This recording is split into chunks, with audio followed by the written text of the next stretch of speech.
দর্শক, আমরা এখন দেখতে পাচ্ছি সরাসরি এখানে ডক্টর ইউনূসের বাসভবন যমুনাতে পুলিশের দ্বিতীয় ব্যারিকেড ভেঙে সরাসরি ঢুকে পড়ছে বিএনপি এবং আওয়ামী লীগের বিভিন্ন নেতাকর্মীরা। আপনারা এখানে সরাসরি দেখতে পাচ্ছেন ডক্টর ইউনূসের বাসভবন। কোনো ভোটের দরকার নাই, 5 বছর ইউনূস সরকার থাকবে। কিসের ভোট? ভোট হবে না কোনো দেশে। সরকার আসলে সবকিছু নিয়ন্ত্রণে থাকবো, তবে সরকার থাক, 5 বছর থাক। নির্বাচন দেওয়া, নির্বাচিত সরকার আইলে মানুষ আগের মতো সবাই। নির্বাচনের রোডম্যাপ নিয়ে প্রধান উপদেষ্টার সঙ্গে আলোচনায় বিএনপি মোটেও সন্তুষ্ট নয় বলে মন্তব্য করেছেন দলটির মহাসচিব মির্জা ফখরুল ইসলাম আলমগীর। রাষ্ট্রীয় অতিথি ভবন যমুনায় ডক্টর ইউনূসের সঙ্গে বৈঠক শেষে এসব কথা বলেন বিএনপি মহাসচিব। এর মধ্যে সামনে এলো আরও একটি নতুন তথ্য। বিএনপির পক্ষ থেকে প্রধান উপদেষ্টাকে একটি চিঠিও দেওয়া হয়েছে। দেশের রাজনীতির মাঠে গতকাল বেশ কয়েকটা খুব গুরুত্বপূর্ণ ঘটনা ঘটেছে। একটা করে সেগুলো নিয়ে কথা বলতে চাই। এর মধ্যে খুবই মনোযোগ সভা ছিল বিএনপি প্রধান উপদেষ্টা এবং উপদেষ্টা আরও উপস্থিত ছিলেন, তাদের সাথে মিটিং করবেন এবং আগেই তারা জানিয়েছিলেন তারা নির্বাচনের একটা সুনির্দিষ্ট রোড ম্যাপ চান। মানে মোটা দাগে আমি যতদূর বুঝেছি তাদের বক্তব্য থেকে, সেটা হচ্ছে তারা একেবারে স্পেসিফিক তারিখ না হলে মাসের একটা সিদ্ধান্ত তারা পেতে চাইছিলেন। বাংলাদেশ আওয়ামী লীগ যখন ক্ষমতায় ছিল, মাঝে মাঝে আমি বিএনপিকে এই ধরনের নসিহত করতাম বা দিতাম যে ভাই দেখেন, আপনারা এই যে একটা অবস্থানে আছেন, এই অবস্থানে থেকে এই ধরনের কর্মকাণ্ড করলে আপনাদের কপালে আরো দীর্ঘমেয়াদী শনি বা দুর্দশা লাগা ছাড়া কোনো কিছু হবে না।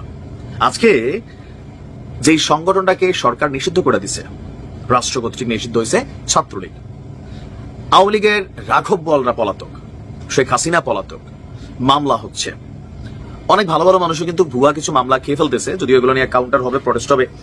একটা অস্থির অবস্থান, সরকারের ডেভিল হান্ট। ডক্টর মোহাম্মদ ইউনূসের জন্য একটা সুখবর। টাইম সাময়িকীর প্রভাবশালী 100 ব্যক্তির তালিকায় স্থান পেয়েছেন অধ্যাপক ইউনূস। জানি না যদি বাংলাদেশের প্রধানমন্ত্রী হিসেবে শেখ হাসিনা থাকতেন, তিনি থাকতেন কি থাকতেন না, এটা বলা যায় না। তবে এই খবরগুলো নিঃসন্দেহে শেখ হাসিনার জন্য অত্যন্ত বেদনাদায়ক এবং খুবই তাদেরকে মর্মাহত করবে। দিল্লিতে বসে বসে তিনি মনোবেদনায় ভুগছেন। আসসালামু আলাইকুম এভরিওয়ান, সবাই কেমন আছেন? আশা করছি সবাই ভালো এবং সুস্থ আছেন। ভিডিওর টাইটেল এবং থাম্বনেল দেখে আপনারা ইতিমধ্যে বুঝতে পেরে গিয়েছেন ভিডিওটি কতটা গুরুত্বপূর্ণ হতে যাচ্ছে। তো সম্পূর্ণ পুরো বিষয়টি দেখার জন্য ভিডিওটি এক মুহূর্ত না টেনে সম্পূর্ণ দেখে আসুন। তবে চলুন শুরু করি। রোডম্যাপ নিয়ে প্রধান উপদেষ্টার সঙ্গে আলোচনায় বিএনপি মোটেও সন্তুষ্ট নয় বলে মন্তব্য করেছেন দলটির মহাসচিব মির্জা ফখরুল ইসলাম আলমগীর। রাষ্ট্রীয় অতিথি ভবন যমুনায় ডক্টর ইউনূসের সঙ্গে বৈঠক শেষে এসব কথা বলেন বিএনপি মহাসচিব। এর মধ্যে সামনে এলো আরও একটি নতুন তথ্য। বিএনপির পক্ষ থেকে প্রধান উপদেষ্টাকে একটি চিঠিও দেওয়া হয়েছে। কি আছে তাতে জানাচ্ছেন সহকর্মী শাহাদাত রিফাত। জাতীয় স্থায়ী কমিটির সদস্যবৃন্দ যথাক্রমে প্রধান উপদেষ্টার সাথে প্রায় 2 ঘন্টার বৈঠক শেষে রাষ্ট্রীয় অতিথি ভবন যমুনার সামনে বিএনপির প্রতিনিধি দল। সেখানে উপস্থিত সাংবাদিকদের বিএনপির পক্ষ থেকে ব্রিফ করেন দলটির মহাসচিব মির্জা ফখরুল। প্রধান উপদেষ্টার সঙ্গে দেখা করে তাকে আমাদের নির্বাচন ইস্যু নিয়ে এই আলোচনা সমালোচনার মাঝেই জানা গেল আরও একটি খবর। বুধবারের বৈঠকে দেশের চলমান রাজনৈতিক পরিস্থিতিতে অন্তর্বর্তী সরকারের প্রধান উপদেষ্টা ডক্টর মোহাম্মদ ইউনূসকে একটি চিঠিও দিয়েছে বিএনপি। জানা গেছে বিএনপি মহাসচিব মির্জা ফখরুল ইসলাম আলমগীরের সই করা ওই চিঠিতে ডক্টর ইউনূসকে বেশ কিছু পরামর্শ দেওয়া হয়েছে, যেখানে বিএনপি লিখেছে মহান মুক্তিযুদ্ধ থেকে শুরু করে গণতন্ত্র ও মানবাধিকার পুনঃপ্রতিষ্ঠার প্রতিটি লড়াইয়ের নেতৃত্ব দানকারী কিংবা গর্বিত সক্রিয় অংশীদার হিসেবে বিএনপি তার অবস্থান থেকে প্রতিটি লড়াইয়ের সুফল জনগণের জন্য কার্যকর করার যথাসাধ্য চেষ্টা করেছে এবং করছে। RICL TMX, যুগের পর যুগ স্থাপনা থাকে মজবুত।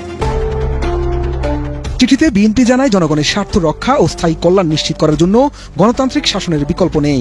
গণতান্ত্রিক রাষ্ট্র সংস্কারের একটি সদা চলমান অনিবার্য প্রক্রিয়া।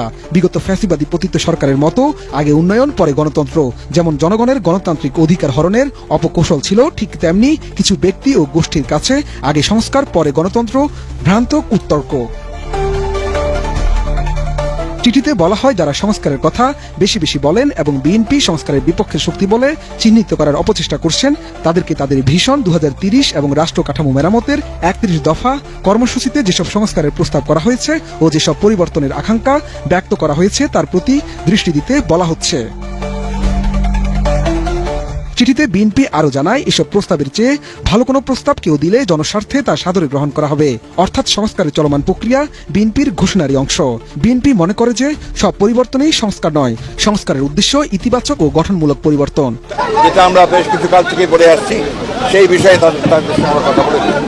সময় ক্ষেপণ করে জনগণকে তাদের ভোটাধিকার তথা রাষ্ট্রের মালিকানা প্রতিষ্ঠার অধিকার থেকে বঞ্চিত রাখার কৌশলকে বিএনপি সমর্থন করে না দাবি করে চিঠিতে বিএনপি জানায়, সংস্কারে তারা বেশ কিছু পরামর্শ দিলেও এ বিষয়ে সরকারের অবস্থান তাদের জানানো হয়নি।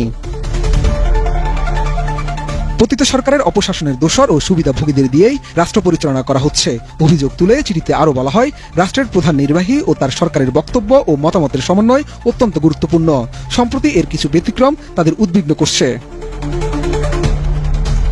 চিঠিতে বিএনপি বলছে তারা প্রধান উপদেষ্টাকে সমর্থন জানিয়েছেন এবং তার উপরেই আস্থা রাখতে চান, কিন্তু সরকারের কিছু ব্যক্তি এবং সমর্থনকারী বলে দাবিদার কতিপয় ব্যক্তি ও সংগঠনের প্রকাশ্য বক্তব্য ও অবস্থান জনমনে বিভ্রান্তি সৃষ্টি করছে। ডিসেম্বরের মধ্যে নির্বাচন অনুষ্ঠানের লক্ষ্যে অবিলম্বে সুনির্দিষ্ট নির্বাচনী রোডম্যাপ ঘোষণার দাবি করে চিঠিতে আরও বলা হয়, একটি অবাধ, সুষ্ঠু ও নিরপেক্ষ জাতীয় সংসদ নির্বাচনের জন্য যেসব আইন, বিধি, বিধান সংস্কারে এবং সংশ্লিষ্ট প্রতিষ্ঠানসমূহে যেসব পরিবর্তন জরুরি তা সম্পূর্ণ করার মাধ্যমে আগামী ডিসেম্বরের মধ্যে জাতীয় সংসদ নির্বাচন সম্ভব বলে মনে করে বিএনপি। প্রধান উপদেষ্টার সঙ্গে এই বৈঠকে বিএনপির প্রতিনিধি দলে আরও ছিলেন বিএনপির স্থায়ী কমিটির সদস্য ব্যারিস্টার জমির উদ্দিন সরকার, মির্জা আব্বাস, নজরুল ইসলাম খান, আমির খসরু মাহমুদ চৌধুরী, সালাউদ্দিন আহমেদ ও ইকবাল হাসান মাহমুদ টুকু। শাহাদাত রিফাত, এটিএন নিউজ। দেশের রাজনীতির মাঠে গতকাল বেশ কয়েকটা খুব গুরুত্বপূর্ণ ঘটনা ঘটেছে। একটা করে সেগুলো নিয়ে কথা বলতে চাই। এর মধ্যে খুবই মনোযোগ সভা ছিল বিএনপি প্রধান উপদেষ্টা এবং উপদেষ্টা আরও উপস্থিত ছিলেন, তাদের সাথে মিটিং করবেন এবং আগেই তারা জানিয়েছিলেন তারা নির্বাচনের একটা সুনির্দিষ্ট রোড ম্যাপ চান। মানে মোটা দাগে আমি যতদূর বুঝেছি তাদের বক্তব্য থেকে, সেটা হচ্ছে তারা একেবারে স্পেসিফিক তারিখ না হলে মাসের একটা সিদ্ধান্ত তারা পেতে চাইছিলেন এবং তাদের যেটা নির্ধারিত মাস সেটা হচ্ছে এই বছরের ডিসেম্বর সর্বশেষ, এর আগে হতে পারে কিন্তু এরপরে যাতে নির্বাচন না যায়। গতকাল তারা দেখা করেছেন এবং বের হয়ে এসে যে বক্তব্য দিয়েছেন সেটা নিয়েই নানান জল্পনা কল্পনা শুরু হয়েছে যে বিএনপি এবার কি করবে। বক্তব্যটা আমরা নিশ্চয়ই খেয়াল করেছি এবং জনাব মির্জা ফখরুল ইসলাম আলমগীরের ব্রিফিংয়ের এই বাক্যটাই সবচেয়ে বেশি ব্যবহৃত হয়েছে। তিনি বলেছেন, আমরা একেবারেই সন্তুষ্ট নই। বেশ বিরক্তি আছে, অসন্তুষ্টি আছে, কোনো সন্দেহ নেই। এটা দেখে অনেকেরই মনে হলো তাহলে কি সরকারের সাথে বিএনপির নির্বাচন বিষয়ে একটা সংঘাত শুরু হয়ে যাচ্ছে? এই প্রশ্নটারই জবাব খোঁজার চেষ্টা করব। তার আগে আরেকটা কথা একটু বলে রাখা ভালো, ইনফ্যাক্ট আমরা আরেকটা ভার্সন পেয়েছি ওই মিটিংয়ে কি হয়েছে সেটা নিয়ে। সেটা হচ্ছে উপদেষ্টা ডক্টর আসিফ নজরুল, তিনিও ব্রিফিং করেছেন সরকারের পক্ষ থেকে, সেখানে কি কি আলাপ হয়েছে সেগুলো নিয়ে তিনি জানিয়েছেন এবং এরপরে সাংবাদিকদের প্রশ্নের জবাবে আরও বেশ কিছু তথ্য আমরা পেয়েছি। বিএনপি তাদের বিভিন্ন ক্ষেত্রে সমস্যার কথা জানিয়েছে, বিভিন্ন ক্ষেত্রে সরকারের ভুলভ্রান্তির কথা জানিয়েছে। নির্বাচনের পয়েন্টে ডক্টর আসিফ নজরুল যেটা বলেছেন সেটা হচ্ছে বিএনপি সরকারের মধ্যে থাকা উপদেষ্টা এবং অন্য কিছু মানুষের কিছু মন্তব্যকে মিসলিডিং বলছে, যেটা এক ধরনের সংশয় তৈরি করছে। ডক্টর আসিফ নজরুল বলছেন যে প্রধান উপদেষ্টার বক্তব্যের বাইরে আসলে আর কোনো কিছুকে যেন গুরুত্ব দেওয়া না হয়, তিনি যা বলবেন সেটাই সর্বশেষ। এবং আমরা একমত যে প্রধান উপদেষ্টা তার এই স্পেসিফিক জায়গা থেকে সরে আসেনি। ইনফ্যাক্ট বিএনপিকেও ঠিক একই কথাই গতকাল বলা হয়েছে, এই বছরের ডিসেম্বর থেকে আগামী বছর জুনের মধ্যে নির্বাচন হবে, এই জায়গায় সরেনি। তবে আমি সরকারকে একটা কথা বলতে চাই ডক্টর আসিফ নজরুলের মাধ্যমে, সেটা হচ্ছে প্রধান উপদেষ্টা যাই বলুন না কেন, সরকারের উপদেষ্টা বা গুরুত্বপূর্ণ পদে থাকা কোনো মানুষ যদি 5 বছর ক্ষমতায় থেকে যেতে হবে, সরকার নির্বাচিত, এই ধরনের আলাপ সামনে আনেন, সেটা কনফিউশন তৈরি করবেই। বিএনপিকে যতই প্রবোধ দেওয়া হোক না কেন বা অন্যদেরকে যতই প্রবোধ দেওয়া হোক না কেন যে প্রধান উপদেষ্টা তো বলেননি, তাতে আসলে এটা চলবে না। আমার মনে হয় সরকারের মধ্যে এই সমন্বয়টা করা দরকার যে তারা এই ধরনের বক্তব্য হালকা ঢঙেও দেবেন না, যেহেতু রাজনীতির মাঠে নির্বাচন কবে হবে, এই সরকার কতদিন থাকবে, এইরকম একটা প্রোপাগ্যান্ডা ছড়িয়ে পড়ছে, সেই প্রেক্ষাপটে বলছি। যাই হোক, প্রশ্ন হচ্ছে নির্বাচন তাহলে কি দাঁড়াচ্ছে? বিএনপি একেবারেই সন্তুষ্ট না। এখন প্রশ্ন হচ্ছে ডিসেম্বরের পর নির্বাচন কবে আসলে হতে পারে, যদি পরেও হয়। জুন মাস হচ্ছে সর্বশেষ সময়, জুন মাস তীব্র গরমের সময়। বাংলাদেশের ট্রেডিশন অনুযায়ী আমাদের নির্বাচনটা শীতকালে হয়। এটার কারণ আছে, শীতকালে বৃষ্টি হয় না, গরম যখন থাকে সেই সময়ের মধ্যে ভালো ক্যাম্পেইন করা যায় না। তো শীতকালে হলে সেই শীতের মধ্যে ভালো ক্যাম্পেইন করা যায়, মানুষের স্ট্যামিনা থাকে। নির্বাচনের ক্যাম্পেইন, নির্বাচনে যাওয়া, নির্বাচনে ভোট দিতে যাওয়া, প্রত্যেকটাই যথেষ্ট ফিটনেসের ব্যাপার, শ্রমসাধ্য কাজ। সুতরাং জুন মাসে, মে মাসে তীব্র গরম থাকে এবং হঠাৎ বৃষ্টি হয়। সো ইলেকশনের যে ক্যাম্পেইনের সময়টা, সেই সময়টা মে জুন মোটেও উপযুক্ত সময় নেই। যে এপ্রিলে আজ সারাদিন যে অবস্থা গেল, গতকাল সারাদিন যে অবস্থা গেল বৃষ্টি দিয়ে, সো এরকম ঘটনা ঘটে যেতে পারে। সুতরাং এই মাসগুলো খুব উপযোগী না। যদিও জুন মাসে একবার নির্বাচনের সাম্প্রতিক ইতিহাসই আছে, সেটা হচ্ছে 96 সালে বাংলাদেশে 2টো সংসদ নির্বাচন হয়েছিল, একটা 15ই ফেব্রুয়ারি, আর একটা তত্ত্বাবধায়ক সরকারের অধীনে, সেটা জুন মাসে হয়েছিল। কারণ 3 মাসের মধ্যে নির্বাচনের বাধ্যবাধকতা থাকে, সেই কারণে এটা হয়েছিল।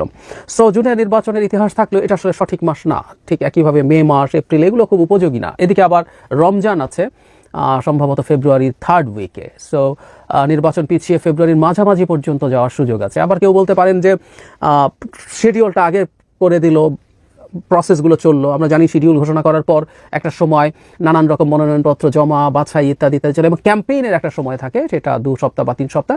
সেটা গিয়ে রমজানের ঈদের পর হলে রমজানের ঈদ এবং কোরবানির ঈদের এই মাঝের সময়টাও নির্বাচন হয়ে যেতে পারে, শিডিউল যদি রমজানের আগে ঘোষণা করে। সেই ক্ষেত্রে কেউ হিসাব করে মার্চের শেষে বা এপ্রিলেও ক্যাম্পেইনের সময় যদি দিই, এপ্রিলের মাঝামাঝিও নির্বাচন হতে পারে, সেটাই সর্বশেষ সময়, এরকম হতে পারে। এরপর মে জুন আসলে একেবারেই উপযোগী কোনো সময় নির্বাচনের জন্য না। কিন্তু মোদ্দা কথা যেটা দাঁড়াচ্ছে, আসলে সবচেয়ে উপযোগী সময়টা হচ্ছে আগামী ফেব্রুয়ারির মাঝামাঝি। আমি ব্যক্তিগতভাবে ধারণা করি সরকার নির্বাচন ওর মধ্যেই করে ফেলবে।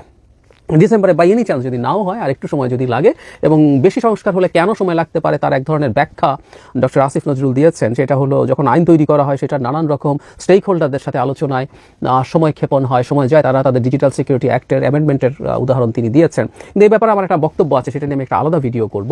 যাই হোক, তো যদি একটু সময় বেশি লেগেও যায়, ফেব্রুয়ারি 15 মধ্যে বাংলাদেশে ইলেকশন সরকার প্রধান উপদেষ্টা করে ফেলতে চাইবেন। এর মধ্যে যদি কিন্তু নেই তা না, সেটাই আসবো।